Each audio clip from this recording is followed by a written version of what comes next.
Assalamualaikum warahmatullahi wabarakatuh. Apa kabar semua mahasiswa-mahasiswa STI Elatan sama Siro? Semoga kalian tetap sehat dan dengan Allah Subhanahu wa Ta'ala. Baik, ketemu dengan saya lagi. Kita bahas yang sekarang adalah tentang konteks dan proses manajemen proyek.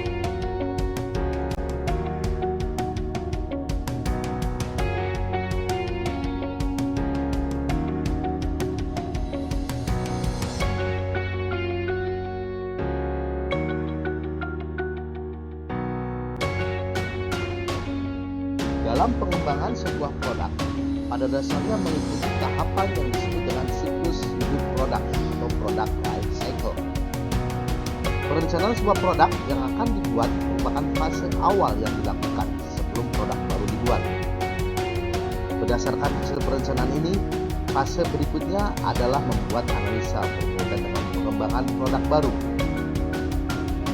Apabila hasil analisis merekomendasikan kelayakan dikembangkan produk baru, maka fase kegiatan berikutnya adalah membuat desain produk baru tersebut dari berbagai aspek.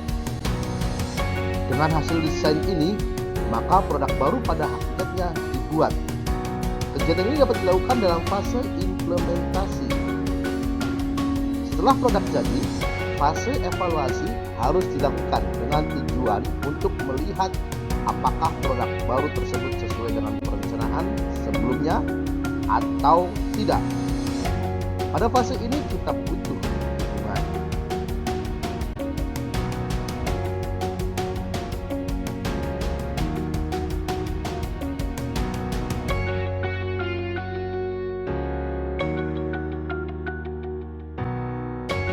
Pengembangan sebuah proyek sebenarnya juga tidak terlepas dari siklus hidup produk. Sebab dalam lingkup yang lebih khusus, suatu proyek pada dasarnya dapat juga dilakukan dalam rangka mengembangkan sebuah produk. Jadi, dalam hal ini, suatu proyek juga akan memiliki siklus hidup yang selanjutnya kita sebut dengan siklus hidup proyek, project life cycle. Siklus hidup proyek merupakan kumpulan dari fase-fase kegiatan dalam pelaksanaan proyek. Secara umum, fase-fase kegiatan dalam siklus hidup adalah 1. Fase penyusunan konsep. Pada fase ini, manajemen merumuskan, merencanakan proyek, persiapan tentang estimasi biaya proyek, dan menyusun aktivitas kegiatan dalam proyek. Fase yang kedua, fase pengembangan atau development.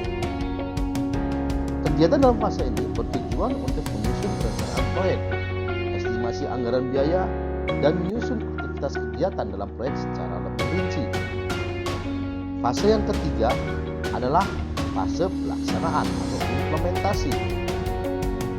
Pada fase implementasi ini merupakan fase di mana aktivitas kegiatan yang sudah direncanakan dalam proyek dilaksanakan. Dalam fase ini dibuat estimasi biaya yang sebenarnya. Selain itu, laporan-laporan kinerja di pelaksanaan berbagai aktivitas dalam proyek juga disusun dalam fase ini. Dan fase yang terakhir adalah fase penyerahan proyek atau close out. Fase ini merupakan akhir dari penyelesaian dari seluruh aktivitas dalam proyek. Dalam fase ini juga akan dipelajari berbagai aktivitas kegiatan yang sudah dilaksanakan sebelum hasil proyek diserah terimakan kepada stakeholder atau customer, dan selanjutnya proyek dibubarkan.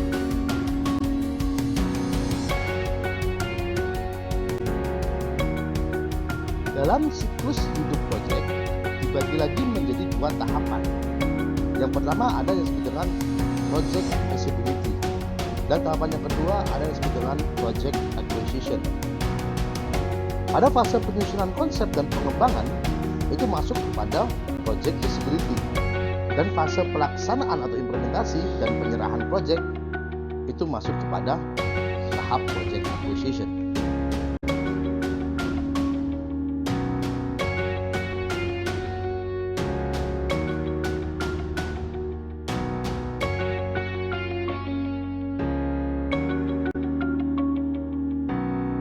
Membantu memahami kebutuhan dan harapan stakeholder, seorang manajer proyek dapat menggunakan 4 kerangka.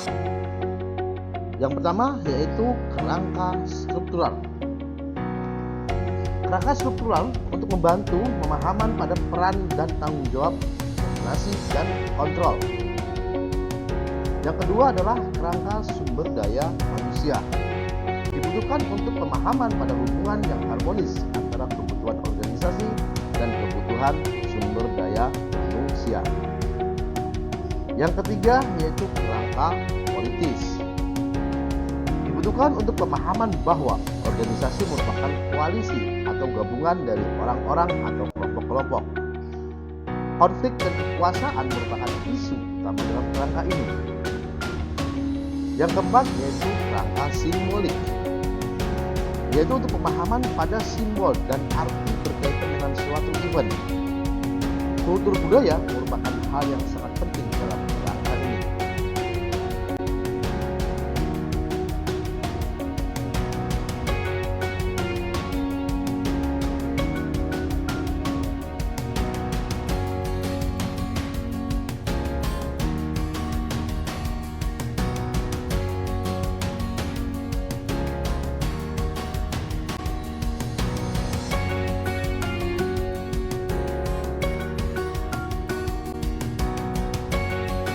Menurut laporan Stanley Group, ada beberapa kunci keberhasilan proyek. Yang pertama adalah adanya dukungan eksekutif sebagai pemangku kebijakan. Yang kedua adalah sejauh mana keterlibatan dari user. Yang ketiga adalah pengalaman manajer proyek. Yang keempat adalah sasaran bisnisnya yang harus jelas. Yang kelima, scope atau lingkup yang minimal untuk bidang proyeknya tidak terlalu luas. Yang keenam adalah kebutuhan dasar perusahaan sendiri. Yang ketujuh, metodologi formal. Yang kedelapan adalah perkiraan yang baik atau perkiraan yang akurat. Dan yang terakhir adalah infrastruktur.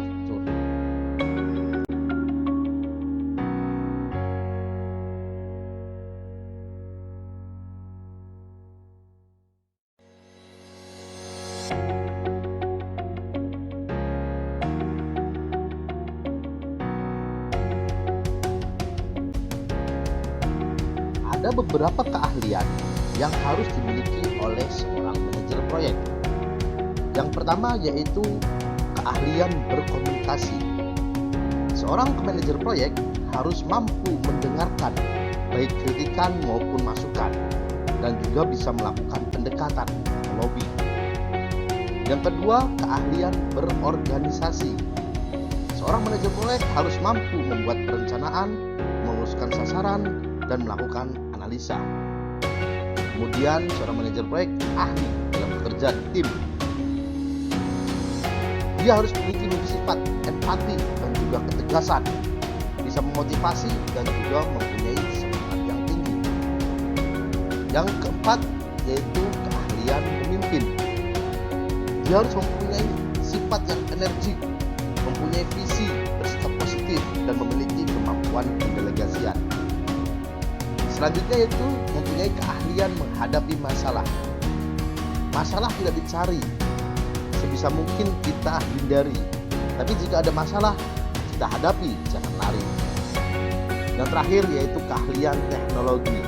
Semakin berkembangnya teknologi, seorang manajer proyek juga harus bisa mengimbangi perkembangan teknologi.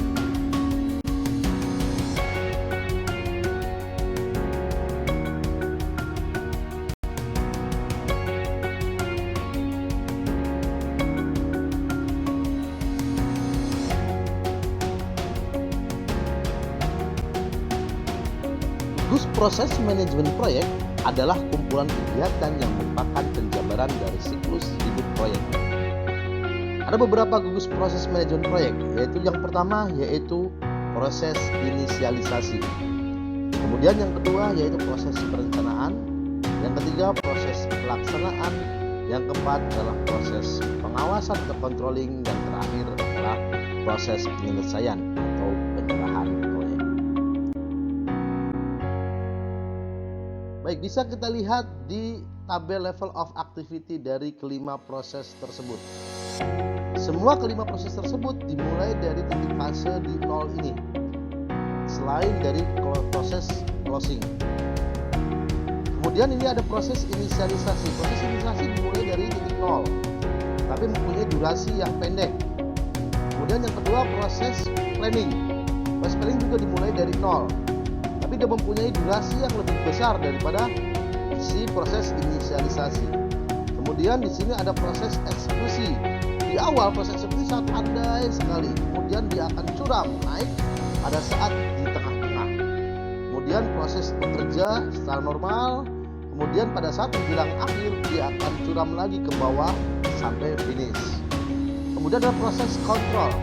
Proses kontrol ini dilakukan sebelum pekerjaan, selama pekerjaan, dan setelah pekerjaan. Maka proses kontrol ini disebut dengan before, during, and after.